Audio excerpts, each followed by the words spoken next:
Forced to flee again and nowhere left to run.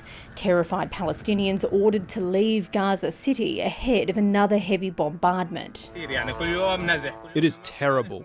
Every day we have to move from one place to the other.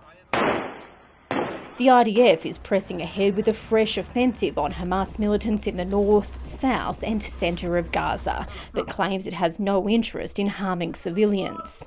We want to get civilians out of harm's way. As fighting ramps up, ceasefire negotiations return to the table.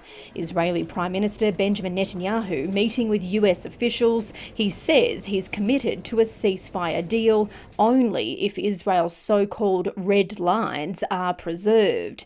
But Hamas is warning that renewed fighting is threatening to derail negotiations altogether.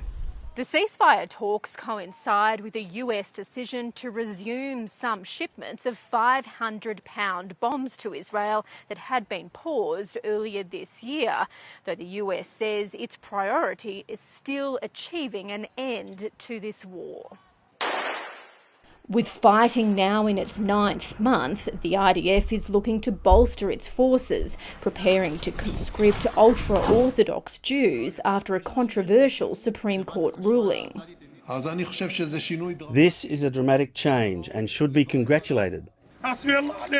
While inside Gaza, mourners grieve the victims of the latest assault. Some were sheltering in so-called safe zones. These are bodies of civilian people. What is the guilt of the civilian? Insurmountable grief with a ceasefire deal still somehow out of reach. Alison Horn, ABC News, Jerusalem.